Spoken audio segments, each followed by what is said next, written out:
कार्यकर्त्याचा असो, मात्र त्या कार्यक्रमात खासदार श्रीमंत छत्रपती उदयनराजे भोसले यांचे नाव घेतल्याशिवाय तो कार्यक्रम पूर्ण होत नाही, हे अमित कदम यांच्या युवक संवाद मेळाव्यात दिसून आले.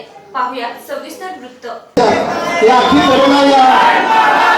ही सगळी शक्ती उद्याच्या बदलासाठी आपल्याला वापरायची, त्यासाठी तुम्ही सगळ्यांनी पुन्हा एकदा एकत्र या. त्यासाठी